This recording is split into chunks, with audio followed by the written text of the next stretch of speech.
everybody, Follower 9600 here. Today we're going to be starting up Old World Blues. Now, if you have the DLC loaded, all you have to do is run over to your data and click Midnight Science feature, where you go to the Mojave Drive-In and find it on your map. It's very close to Nipton and not very hard to get to. You can see Nipton is just right over there, thus the huge Legion burning pile of mass. So pretty much how you get to the Big Empty is via this satellite. It's a crashed satellite.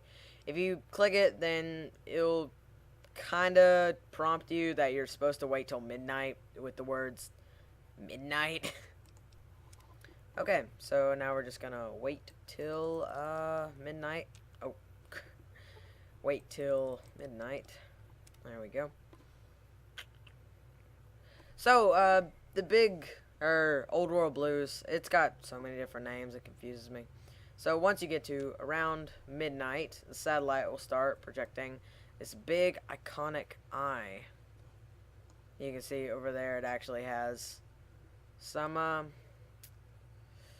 pretty good references to DLC, which is kind of funny. I can't remember if Old World Blues came out before Honest Hearts or not, but it's whatever. So you walk over to the crash satellite once again, and it will prompt you about the Big Empty. Or Old World Blues. I don't know why I keep calling it the Big Empty. The crashed satellite seems to be the source of the strange transmission you received. Old World Blues is recommended for experienced couriers, level 15 and above.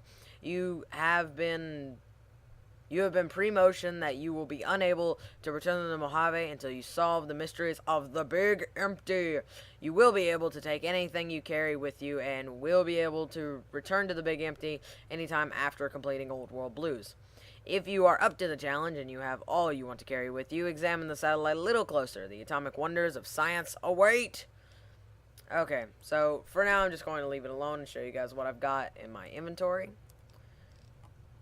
Starting off with the fully modded .45 auto pistol, the CZ57 Avenger, Gobi Campaign Scout Rifle, a laser RCW, a random laser rifle, light machine gun, a plasma caster, Q35 matter modulator, Ranger Sequoia, riot shotgun, shish kebab, Vance's 9mm machine gun, YCS 186, and for my apparel I have my iconic first recon beret and authority glasses. Along with that, I am also carrying Joshua Graham's armor, rebreather that you can't get rid of, and my Remnant's power armor. Besides that, I'm also carrying stem packs, miscellaneous ammo, etc. That's pretty much everything in my inventory. Alright, so let's get this started.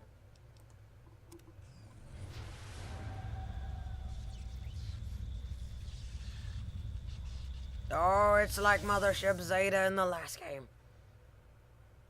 Fallout New Vegas. Old World Blues. In the years before the Great War, Big Mountain had been the home to the brightest minds of the 21st century. Scientists of vision were drawn to the facility to tackle the greatest technological challenges of the era. They sought to create a new world, fueled by technology for the benefit of all mankind. Sonic emitters, space-age alloys, DNA hybridization, force field particle research, autodoc advances in cranial, cardiac, and trauma surgery.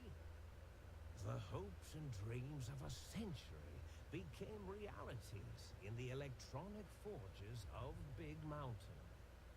The nucleus of this research was the Dome, a huge stone facility that held the labs of every science known to man. It was a think tank where no problem could not be solved, where no question could not be answered. The Great War brought a new energy to Big Mountain and its scientists. Although sheltered from the front lines, the scientists waged their own war, fighting their battles at the atomic level. Equations and calculations marched endlessly across chalkboards and computer terminals toward one solution: winning the war. For years, the minds and computers of Big Mountain were a blaze of trajectories, weapon schematics, and nuclear theories. The problems began to outpace the solutions, first geometrically, then exponentially. As the war escalated, so did the questions. On the night of October 23rd, 2077, the scientists received an answer that put all their questions to rest. In the aftermath, Big Mountain's silent experiments went to sleep, their creators slowly dying in the new world that had been left behind. And the great stone in the middle of the Big Empty lay untouched, filled with countless technological wonders. Wonders that, in the end, had been answers to the wrong question. And there we go. That's our little introduction to Old World Blues. Something that I just realized about that intro is that it calls current Fallout the New World, which I never really thought of, because it always talks about, like, Old World. You feel strangely heavy. A quick inspection of your body reveals faint surgical scars around your head, chest, and back. You can only guess what's gone now. Patient gown added. Patient gown was equipped. Welcome to the Big Empty. That's something I really love about this DLC is the voice actors for that. So now we get a patient gown, and we are automatically equipped with it. The fact that this thing has 1 durability really makes me question the armor in this game. Like this, it's assless. That's how bad it is. All right, well, let's just do that whole ordeal and move on. You can go around the outside layer of the sink and look for some things. Upon first inspection, it's not really that special. If you do, however, come in... Oh, that's right, we can't yet. So, on inspection of some of these items, you'll see that they aren't what they are in usual Fallout. Like this mini Securitron with an actual name. These drained microfusion cells that we can craft into different things. First aid kit even is empty. The safe is empty. Light switches are empty. It's all a bit odd. So, as our marker tells us to go, we have 2 options, the Think Tank or Big Mountain, and I don't believe we can't leave to Big Mountain yet. So let's go talk to the fellas in the Think Tank. You feel a strange feeling of pacifism come over you, and you find you cannot draw your weapon for some reason. And that's right, if we click around or press reload enough, we just can't do it.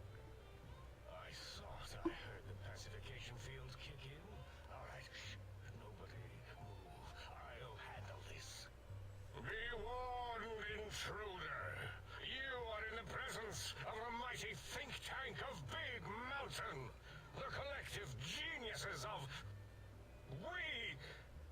By Oppenheimer, which one of you self-professed geniuses has been adjusting my volume knob? Who was it?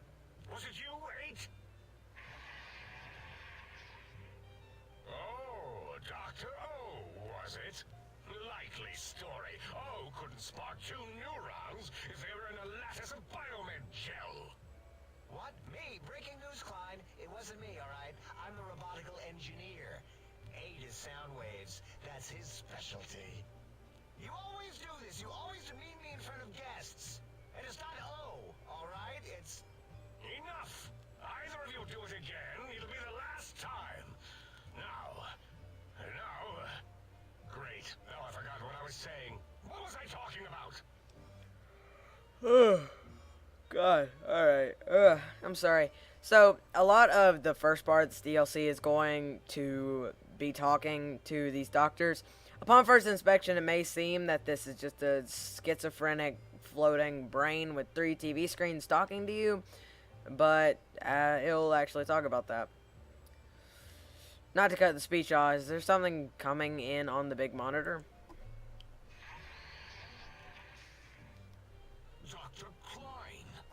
Transmission from the Forbidden Zone, coming right at us. It can only be... If it isn't my old colleagues, the mighty think tank of Big Mountain. Big fools, all of you. It is I, Dr.